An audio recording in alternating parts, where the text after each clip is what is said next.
Bismillahirrahmanirrahim. Assalamualaikum warahmatullahi wabarakatuh. Innal hamdalillah nahmaduhu wa nasta'inuhu wa nastaghfiruh wa na'udzu billahi min syururi anfusina wa min sayyiati a'malina may yahdihillahu fala mudhillalah wa may yudlil fala hadiyalah. Asyhadu an la ilaha illallah wa asyhadu anna Muhammadan abduhu wa rasuluh. Rabbi shrah li sadri wa yassir li amri wahlul 'uqdatam min lisani yafqahu qawli. Rabbi zidni ilman warzuqni fahman. Amin ya rabbal alamin. Puan-puan, tuan-tuan, para pendengar sekalian yang berbahagia, insya Allah perbincangan hari ini adalah merupakan intipati daripada perbincangan mengenai permasalahan qalbu. Dan hari ini Ustazah akan menjelaskan, menghuraikan, mentafsir, mentadabbur, mentazakkur surah Asy-Syu'ara, surah yang ke-26, ayat yang ke 87, 88, dan 89.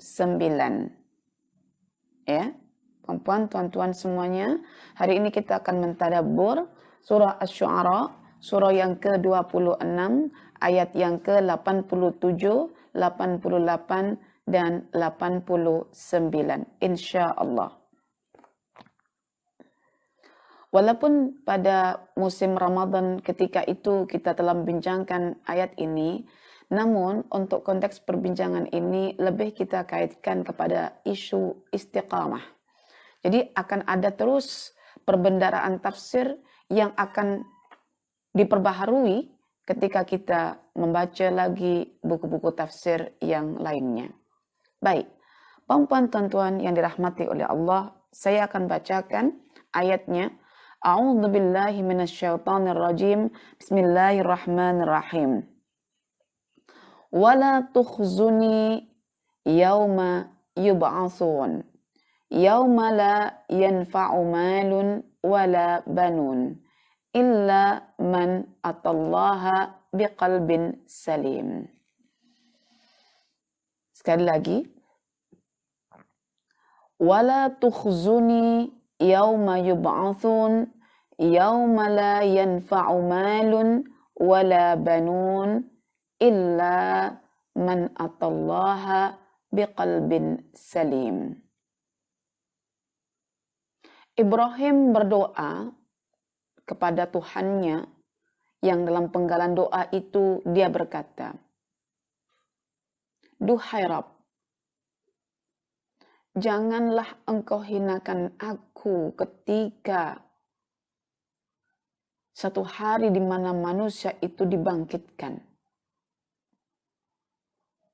Hari ketika manusia dibangkitkan itu ialah hari di mana harta dan juga anak-anak tidak dapat memberi manfaat sedikit pun kepada seseorang.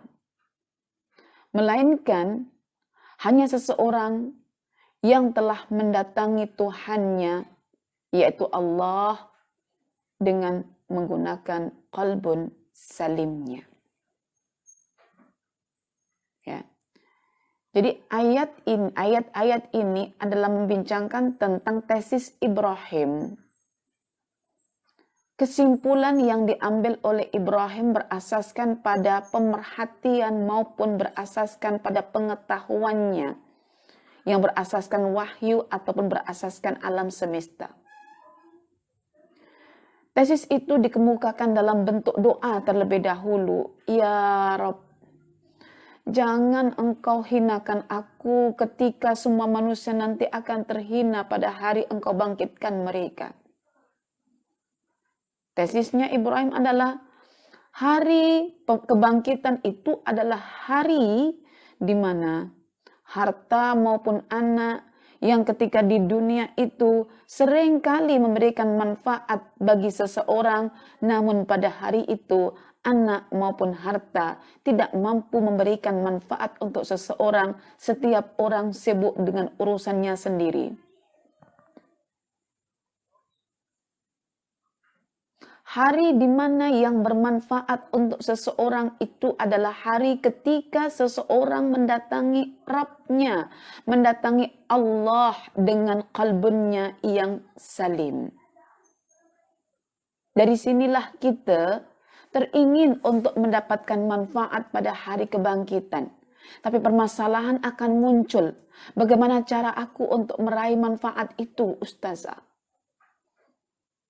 Saya akan menjawab mengikut nas ini. Cara untuk mendapatkan manfaat adalah dengan kembali kepada Allah pada hari itu dengan segenap ya perasaan dalam kalbu kita. Ya, perasaan tunduk, perasaan hina, perasaan rendah yang dinaungi dengan satu istilah qalbun salim. Pertanyaan yang muncul kemudiannya lagi ialah, apakah qalbun salim itu, Ustazah?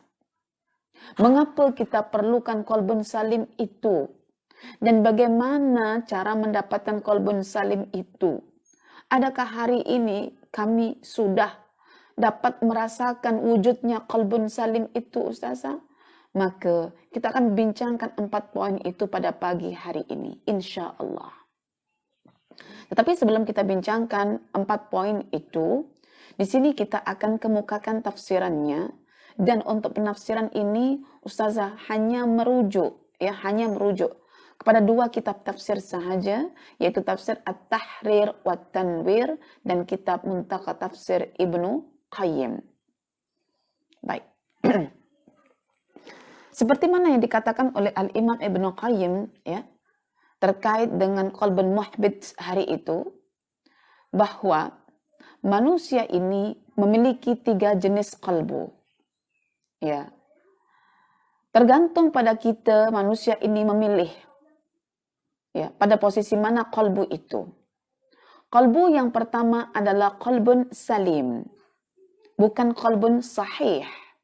Qalbun salim. Nanti ada rahasia kenapa menggunakan kata salim bukan sahih. Yang kedua ialah qalbun marid. Mengapa dikatakan qalbun marid bukan qalbun misalnya nafiq? Kemudian yang ketiga, qalbun mayyit. Kenapa tak dikatakan qalbun kafir, tetapi menggunakan kata mayyit? Baik. Dan ketika kita membincangkan tentang qalbun salim, secara automatik perbincangan tentang qalbun marid ataupun qalbun mayyit akan masuk di dalamnya. Karena qalbun salim itu, dia tidak menggunakan kata qalbun sahih, tapi qalbun salim, yang salim itu secara rasa bahasa, dauk al-lughawiyah. Dia memiliki pemaknaan yang dapat dimaknai secara konkret, bukan bersifat abstrak.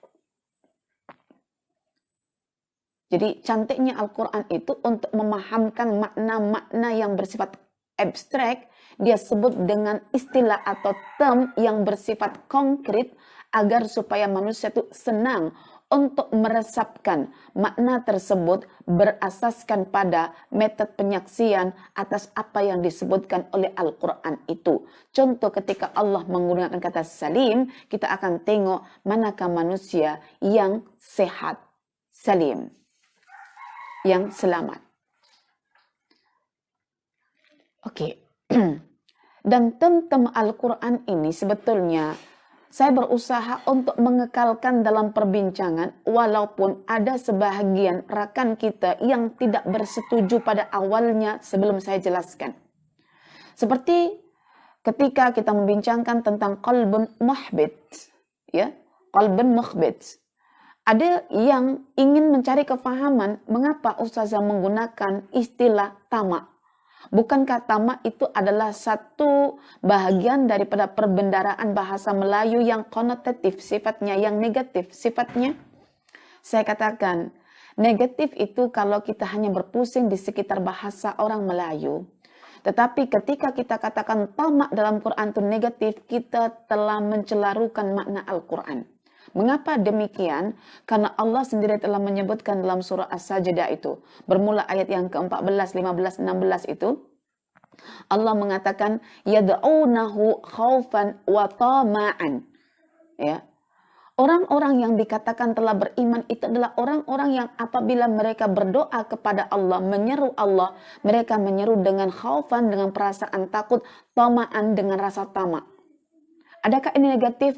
Tidak. Karena kita tidak memahami tem Al-Quran, maka kita negatifkan istilah tersebut, padahal dia tidak memiliki tem negatif, karena sifat tama itu Allah lekatkan bagi orang yang hanya dialah yang beriman. Innama yu'minu bi ayatina alladina idza dzukiru biha kharru sujjada wasabbahu bihamdi rabbihim wahum la yastakbirun tatajafa junubuhum anil madaji'i yad'una rabbahum khaufan wa tama'an.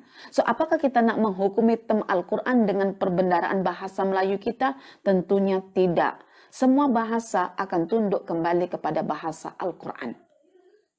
Ya, jangankan Melayu, bahasa Arab pun akan tunduk kepada bahasa Al-Quran. Ketika ada misalnya kaidah bahasa Arab clash dengan Al-Quran, sungguh Al-Quran itulah yang menciptakan teori atau Arabic grammatical. Maka jangan gunakan Arabic grammatical untuk menghukumi Al-Quran ketika bercanggah teori itu.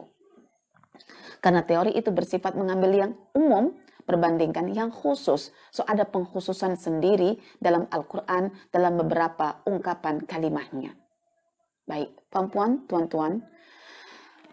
Yang kedua, kita akan tafsirkan ayat ini. Allah Subhanahu wa Ta'ala merekodkan pada ayat ini tentang doa Nabi Ibrahim. Dan sebaik-baik doa pertama adalah kita ambil dari Al-Quran, baru kita akan tengok bagaimana Rasulullah SAW mensyarah ayat ini dalam bentuk sunnahnya.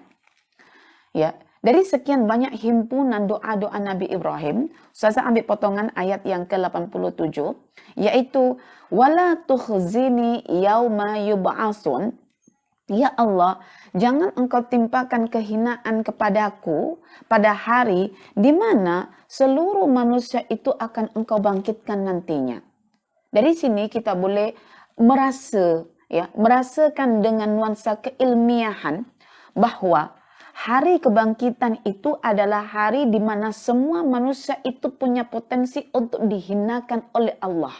Adakah kita termasuk orang yang akan dihinakan oleh Allah?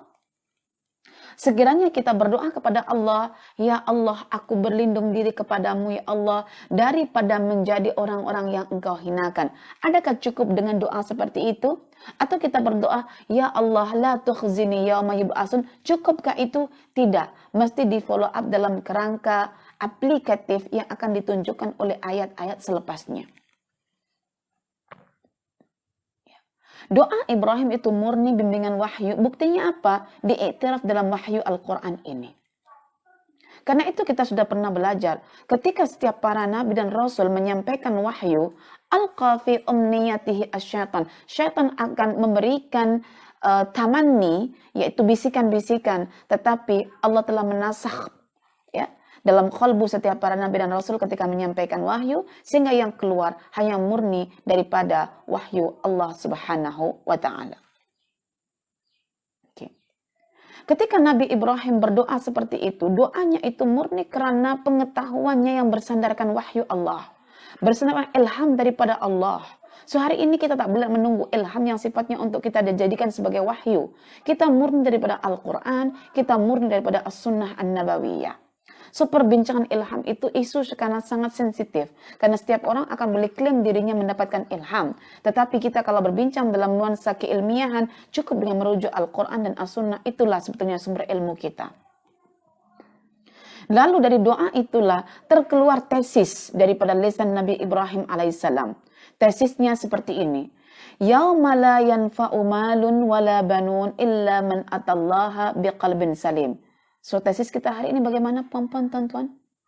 Tesis kita akan kita keluarkan tatkala kita sudah menyelami wahyu. Dan jangan keluarkan tesis sebelum kita selami wahyu. Sebelum kita menyelami wahyu, kita keluarkan tesis, itu namanya hipotesis.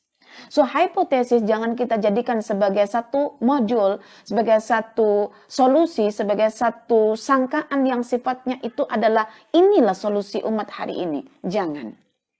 Jadi secara ilmiah kita akan keluarkan yang namanya hipotesis berasaskan pelbagai jenis soalan-soalan, dan soalan-soalan itu akan kita rujuk dalam Al-Quran. Ketika kita mendapati jawaban atas persoalan itu, itulah tesis yang kita bina daripada Al-Quran.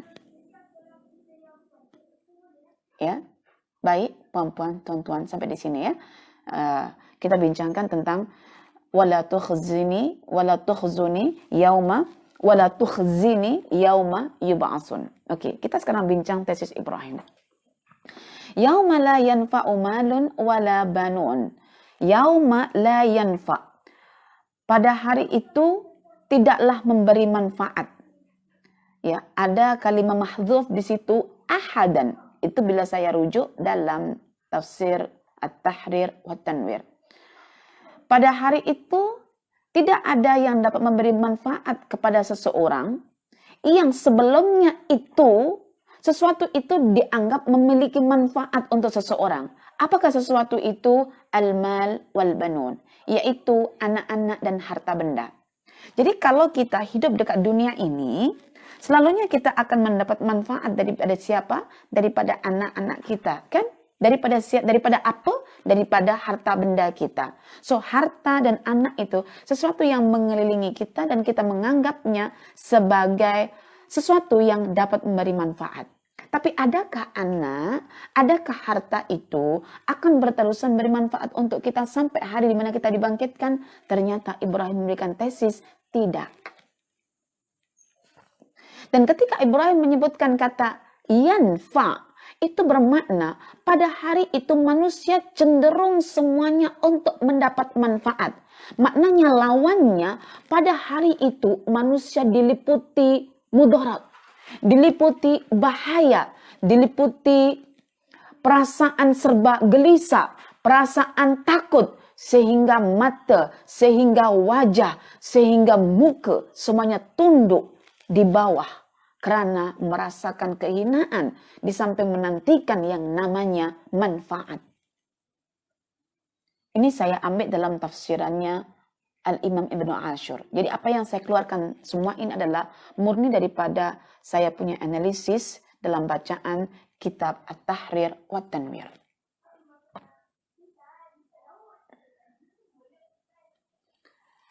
Dalam kitab tafsir itu juga beliau mengemukakan kaidah penafsiran, ya, bahwa kata atau kalimat atau ungkapan yauma la yanfa'u malun itu adalah merupakan kalimat ganti, ya, kata ganti untuk menggantikan yauma yub'atsun. Jadi kalau kita ingin tahu apa makna hari kebangkitan yang dimaksudkan oleh Ibrahim, itu sifatnya kan umum kan, yauma yub'atsun. Yang dimaksudkan hari kebangkitan oleh Ibrahim adalah yauma la yanfa'u malun wala banun, yaitu hari di mana manusia akan mencari manfaat dan tidak ada manfaat untuk mereka, ya, untuk mereka melalui harta, melalui anak yang ketika di dunia mereka mendapatkan manfaat daripada kedua-duanya itu. Dan ini dalam kaidah lughawiyah atau kaidah nahwu disebut dengan badal ihtimal. Ya, ataupun badal ba'd min kull. Ya, boleh. Ya, menyebutkan sebahagian sifat daripada sifat hari kebangkitan. Ya. Al-ibdal min kalimah yauma la tukhzini yauma yub'atsun. Wa yauma yub'atsun yakni yauma la yanfa' malun wala banun. Kalau ada yang belajar bahasa Melayu ada juga kan, ya, istilah kata ganti itu kan, yang menggantikan separuh, keseluruhan, ya, atau menggantikan isyarat atau petunjuk, ada di situ.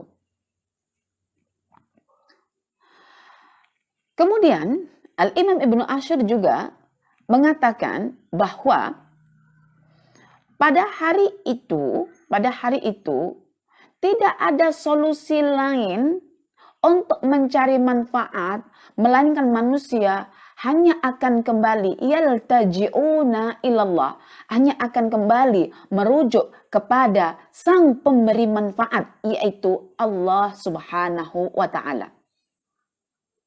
Ya. Yauma la yanfa'u malun wala banun illa, pengecualian di sini ya, sebagai satu solusi bagaimana kita nak mendapat manfaat adalah dengan mendatangi Allah. Maka semua manusia ketika itu mendatangi Allah, tak kisah yang munafik, tak kisah yang kafir, tak kisah yang musyrik, dan apalagi yang telah beriman. Tak kisah yang beriman, tetapi ketika beriman itu karena ilmu pengetahuan tentang Allah masih kurang, sehingga ketika mereka beramal, kononnya macam sudah baik amalnya, namun tak diterima oleh Allah, mereka mengharap pahala atas amal itu.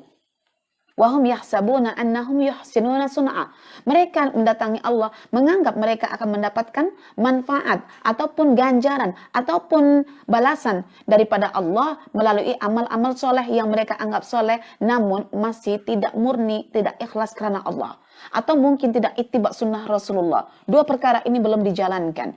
Konteksnya amal itu taat baik, namun asasnya berupa ikhlas ataupun ittiba tak dilakukan.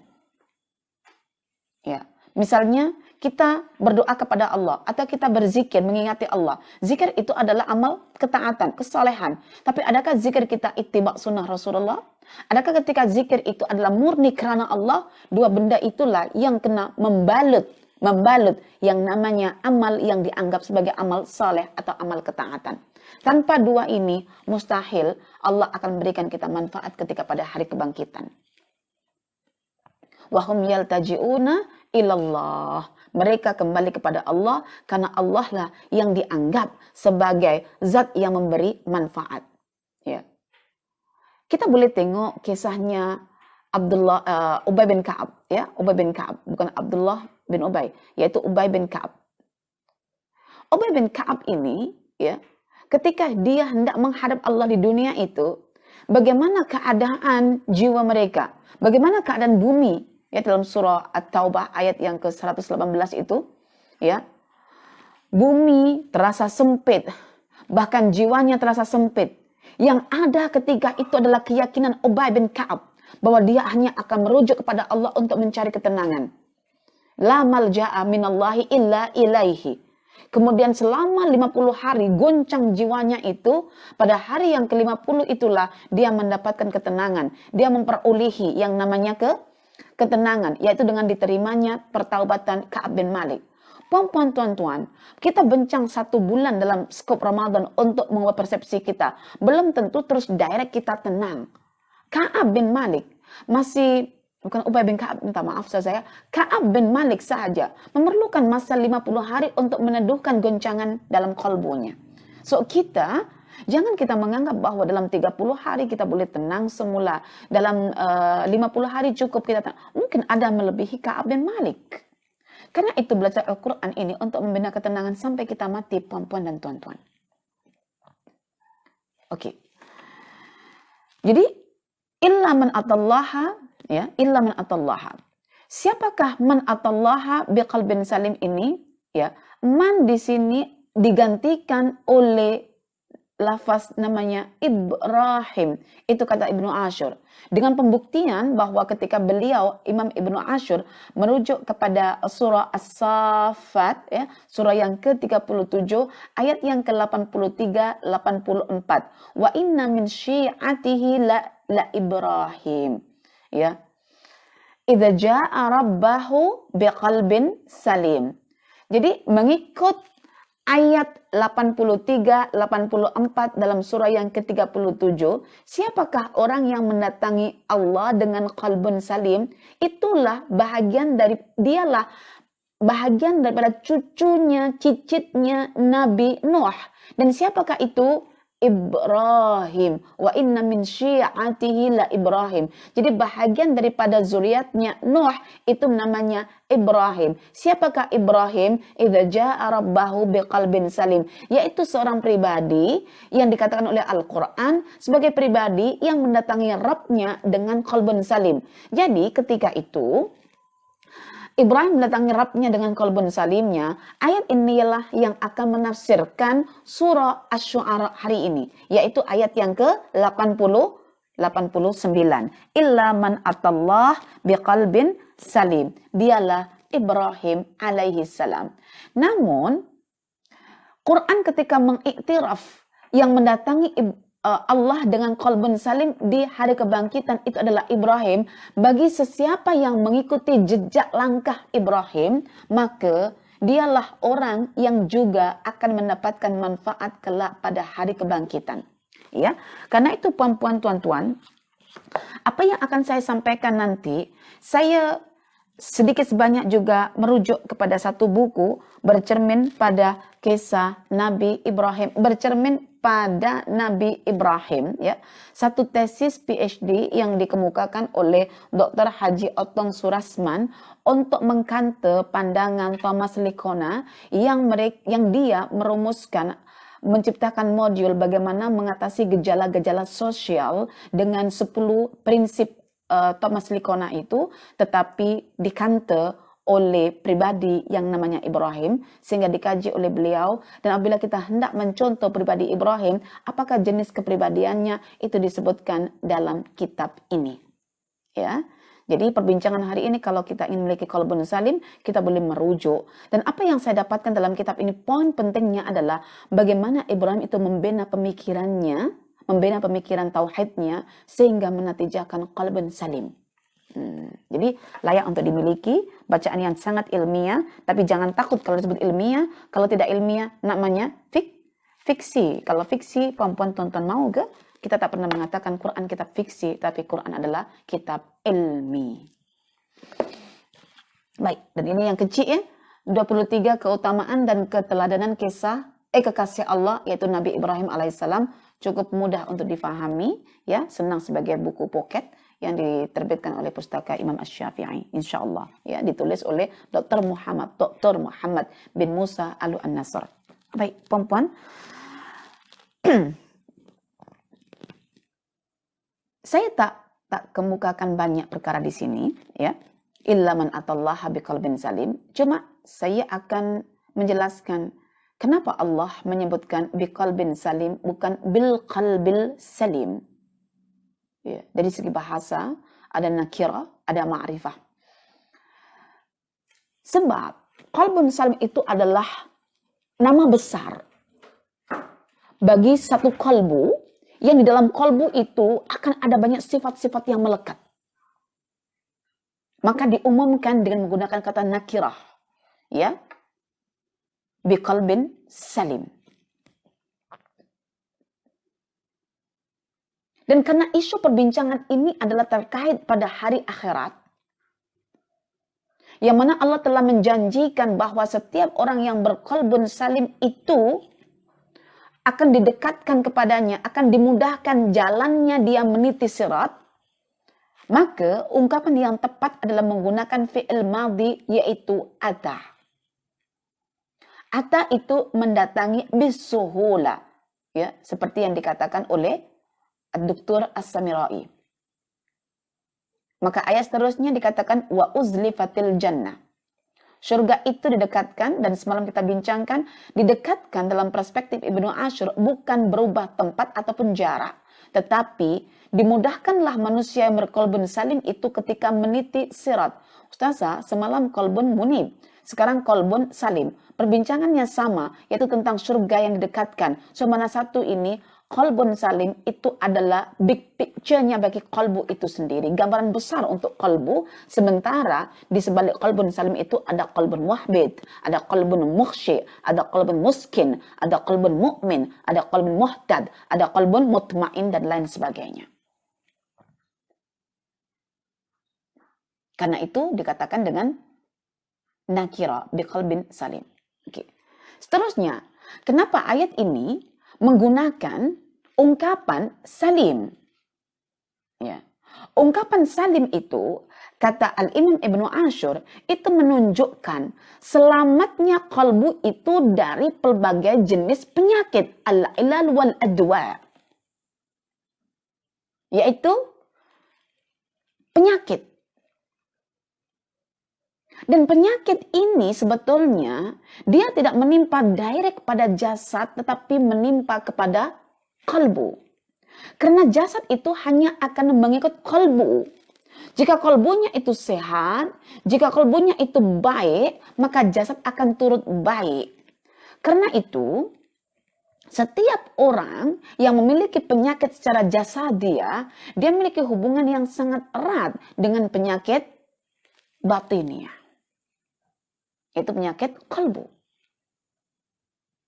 Dan karena itu juga Al-Quran mensifati dirinya sebagai syifa'un lima fis sudur. Ya, obat ya bagi sodru yang mengandungi penyakit yang apabila dibiarkan penyakit itu terus masuk ke dalam kalbu. Fi qulubihim marad. Dan di dalam kalbunya itu ada penyakit. Ya. Allah mengungkapkan kata salim, mengungkapkan kata marid, ya, sehat dan sakit, supaya kita boleh secara direct memperhatikan keadaan orang yang sakit itu bagaimana, keadaan orang yang sehat itu bagaimana. Karena itu, Allah sentiasa menegur kita dengan hadirnya penyakit jasad yang boleh disaksikan, tapi hadirnya penyakit kalbu, batin itu tak dapat disaksikan. Yang merasakan hanya orangnya sendiri, tapi orang lain belum tentu dapat merasakannya. Oke. Salim itu berasal dari kata as-salamah. Salim itu merupakan sifat musyabbahah. Sifat musyabbahah itu adanya sesuatu yang sangat berlebihan, sangat sehat begitu, sangat sehat. Ya, seperti marid, sangat sakit. Ya.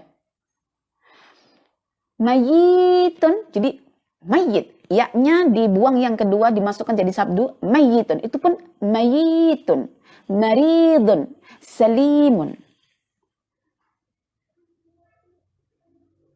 Ya, subhanallah. Jadi ketika Allah mengatakan ya melalui kalamnya Nabi Ibrahim di sini biqalbin salim, salim itu adalah dari asal kata as-salama, ada unsur keselamatan. Oke, puan-puan, tuan-tuan pernah mengatakan alhamdulillah selamatlah. Maknanya puan-puan, tuan-tuan ada sesuatu yang mengiringi, yang mengikuti, yang mencoba untuk menyakiti, yang mencoba untuk mendatangkan bahaya pada puan-puan dan tuan-tuan, kan? Masuk rumah, alhamdulillah selamat. Umi kenapa? Tadi di luar itu ada ular besar nak patuk Umi. Umi berlari masuk ke rumah. So merasa aman, akhirnya apa? Selamat. Jadi kalau dikatakan kolbun itu salim, bermakna kita waspada. Ada penyakit-penyakit yang sentiasa mencari kelengahan kita untuk kita diserang. Sehingga akhirnya kita menjadi orang yang berkolbun marid. Orang yang berkolbun marid itu orang yang tidak waspada. Dan waspada itu menggunakan kerangka ilmu pengetahuan. Ya. Waspada. Adik. Jadi, ungkapan ini begitu bermakna ketika kita menyebut, memanai kalbu yang selamat. Selamat dari apa ya? Lepas itu, apa bentuk keselamatan itu ya? Sehingga boleh mengatakan selamat, nah itu pertanyaan yang akan muncul. Dan itu cara memahami Quran menggunakan kerangka logik berpikir. Ya, tidak ada salahnya. Ya, karena pada ujungnya nanti kita akan temukan dari unsur apa kita menyelamatkan diri, dan ketika selamat, pada unsur apa kita meletakkan diri kita. Oke. Dari kata assalam.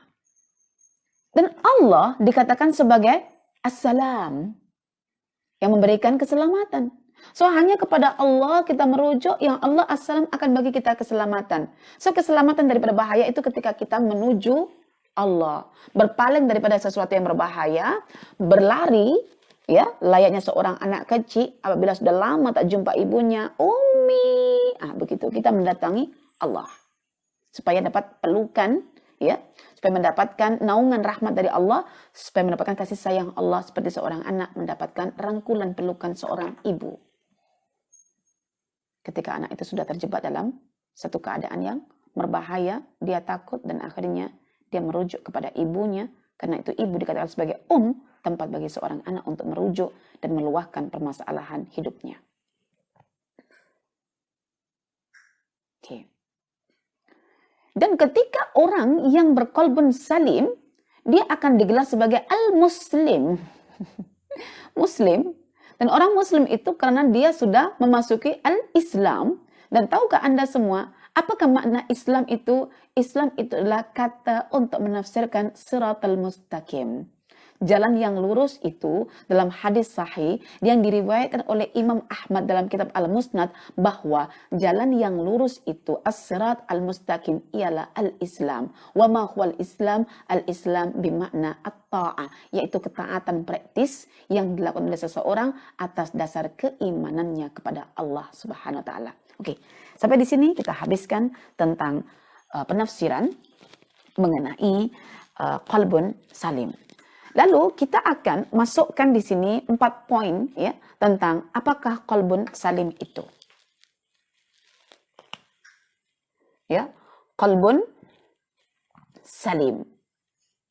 QS.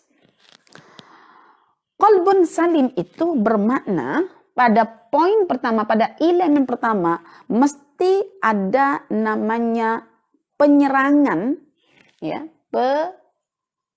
penyerangan dalam kerangka sifat itulah penyakit. Penyerangan virus. Virus telah menyerang ya, yang akan menciptakan penyakit. Ya, penyerangan ya dalam kata ini ya adalah penyakit. Penyakit itu datang hendak menyerang.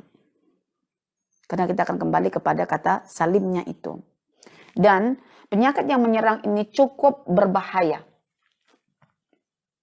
Bukan kepada batin manusia, tetapi juga nanti berbahaya pada jasad manusia. Ya, tapi yang dirusak dulu dalamannya dulu, baru efeknya keluar. Oke. Namun penyerangan penyakit ini tidak akan memberi kesan ataupun tidak akan bermakna sekiranya yang diserang itu bertindak waspada.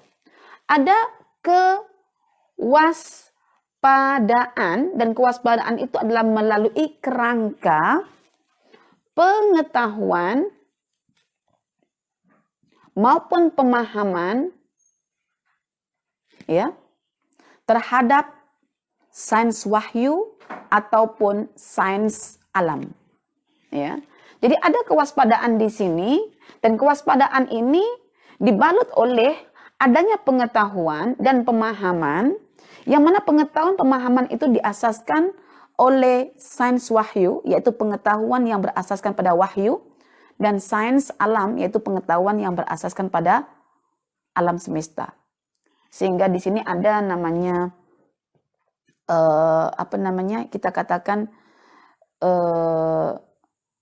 keimanan ataupun keyakinan ya yang dimulakan oleh adanya pengetahuan. Jadi orang tidak akan waspada kalau tidak tahu. Makanya ketika Allah mengungkap data-data orang munafik dalam surah Al-Munafik, Allah katakan fahdharhum, waspadalah. Waspada atas dasar ilmu. Itu bukan buruk sangka.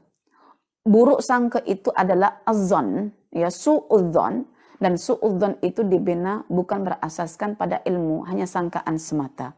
Tapi kalau kita sudah biasa tahu perangai seseorang itu, dia tuh munafik, dia suka begini, begitu. Jadi kita waspada. Waspada kita bukan dianggap sebagai dosa, karena kita berdasarkan fakta ilmiah yang kita sudah saksikan orangnya sendiri dan memang dia memiliki perangai yang seperti itu.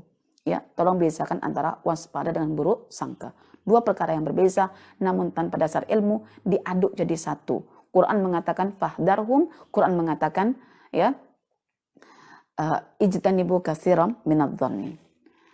Ketika berlaku kewaspadaan, maka disinilah ada namanya keselamatan, salim, ya, keselamatan, adanya keselamatan. Ya. Ketika penyakit ini diwaspadai, apakah penyakit itu nanti saya akan jelaskan, dan maka natijahnya adalah lawannya penyakit itu. Apakah itu? Kita akan jelaskan. Baik. Penyerangan virus ini, penyakit ini adalah kalau kita kemukakan pandangannya Al-Imam Ibnu Qayyim Al-Jauziyah dalam kitab yang bertajuk Tibbul Qulub, ya. Nih kitabnya, Klinik Penyucian Hati, Klinik Perawatan Hati, yaitu kitab Tibbul Qulub. Di sini kita akan dapatkan ada 5 sebetulnya secara umumnya ada 5 jenis penyakit yang perlu untuk diwaspadai bagi seseorang yang ingin mendapatkan manfaat di hari akhirat nanti. Ya, perempuan, kalau kita percaya dengan masa depan kita di akhirat, sekaranglah di dunia ini kita merealisasikannya.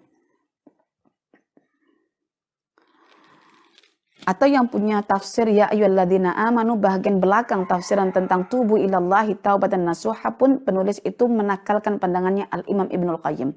Kalau dari terus pada kitabnya sendiri Ibnu Qayyim yaitu beliau rujuk Tibbul Qulub.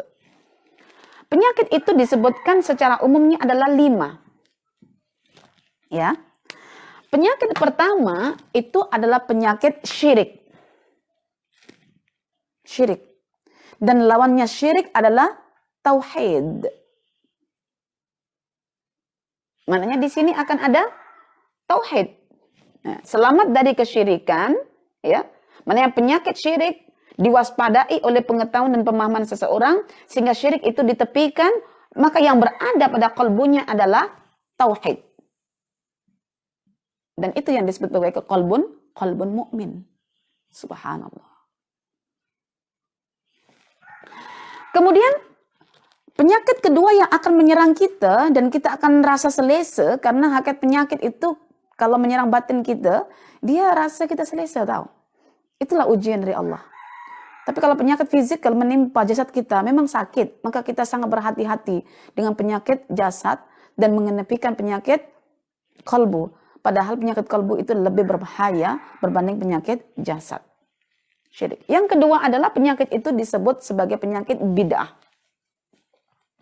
Bid'ah itu mereka cipta amalan-amalan dalam bab agama yang Rasulullah SAW sendiri telah bersabda melalui hadis riwayat Aisyah, barang siapa yang mengada-adakan perkara yang bukan dalam urusan agama kami, maka amalan itu akan tertolak. Bahkan dalam hadis sahih yang lainnya dikatakan, barang siapa yang mengada-adakan perkataan atas namaku, kata Rasulullah, faliyatabawa maq'adahu minan nar, maka silakan dia menempati neraka jahanam. Sila dia mengambil tempat duduk di neraka jahanam. So ada kursi di neraka jahanam itu.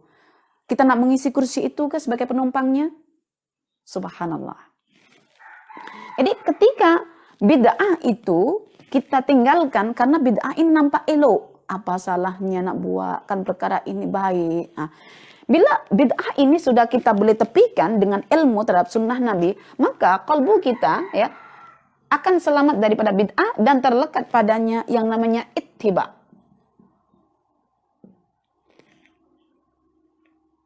Kemudian yang ketiga yaitu selamat daripada hawa. Al-hawa.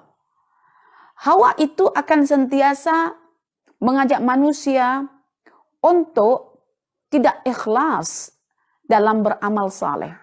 Mengajak seorang ustadz ataupun ustazah untuk tidak ikhlas dalam menyampaikan kebenaran. Mungkin hanya mencari ramainya pengikut dan lain sebagainya. Kadang-kadang saya pun ya Allah, memohon kepada Allah, semoga apa yang saya sampaikan itu bukan karena mencari pujian ataupun sanjungan daripada manusia, tapi kita tak menafikan ketika seorang mendapatkan manfaat apa yang kita ucapkan, dia adalah mereka bersyukur. Tapi kesyukuran diungkapkan dalam bentuk kata-kata yang tak ternilai, kadang itulah ujian bagi kita. Satu sisi alhamdulillah orang sudah mendapatkan hidayah melalui kita punya penjelasan dari Al-Quran ini. Tetapi hidayah itu merupakan ujian bagi para penyampai. Adakah semakin takbur, semakin sombong, sehingga ketika ada kesilapan, orang lain tegur kita, saya begitu. Macam mana saya boleh luntur ego? Saya tak boleh. Nah, itu semua adalah ujian daripada Allah Subhanahu Wa Taala. Kononnya bagus pada awalnya, tapi Allah menguji kita. Betul ke karena bukan manusia engkau menyampaikan, tapi karena aku, Allah hadirkan orang-orang yang suka kat kita. Dan ketika kita dikritik orang lain, begitulah peluru menyasar kat kita katanya. Bukan menyasar sebetulnya. Memang peluru itu adalah diarahkan untuk kita. Oke, kalau hati itu, kalbu itu, ya, selamat daripada serangan hawa. Hawa itu adalah lawan keikhlasan. Maka di sini ada qalbu yang namanya qalbun mukhlas, ya, yang ikhlas. Ikhlas itu sudah akan masuk pada ranah qalbun muhbid, kan, qalbun mukhsyi, hanya rendah hina di hadapan Allah sahaja, merasa tak ada nilainya sama sekali. Kemudian selamat juga daripada serangan lepas hawa, syahwat. Syahwat ini lawannya adalah menyelisihi perintah Allah, tidak mau bertakwa, tidak mau menjalankan perintah Allah dan meninggalkan larangan Allah. Sehingga seseorang yang sudah selamat kalbunya daripada penyerangan penyakit syahwat, maka dia akan takwa.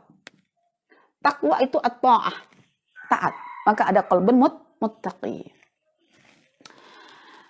Kemudian 1, 2, 3, 4, 5. Kemudian yang kelima, serangan berikutnya akan dilancarkan oleh yang namanya hiburan, permainan, senda gurau, harta benda, kekayaan, kemegahan dalam ruang lingkup kelalaian.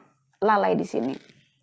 Jadi dunia akan membuat kita lalai. Lalai itu adalah penyakit yang akan menyerang kalbu kita. Kalau lalai itu lawannya adalah zikrullah. Oke.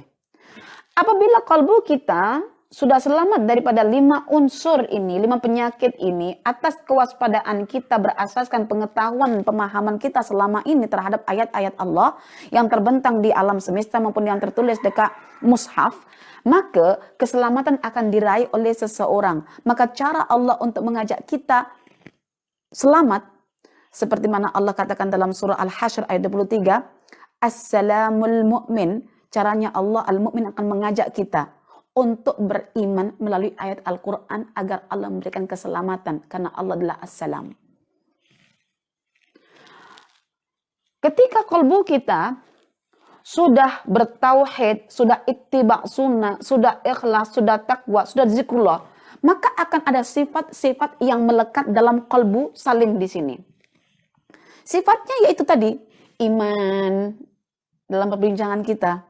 Kemudian apa? Hidayah, kemudian tenang, ya, mutmain, tenang, kemudian teguh, rabtun, kemudian tentram, ya, muskin, kemudian tunduk, ya, tunduk itu adalah muhbid, kemudian khusyuk, rasa rendah diri, ya, kemudian apa lagi? Takut, gemetar, wajal, ya, takut. Kemudian apa lagi selepas takut itu? Takwa, munib, ya, tamak dengan apa yang ada di sisi Allah, yaitu ada harapan. Oke. Maka Al-Imam Ibnu Qayyim dalam klinik penyucian hati ini, dia akan huraikan dulu sifat-sifat ini, baru dia ringkaskan dengan yang ini.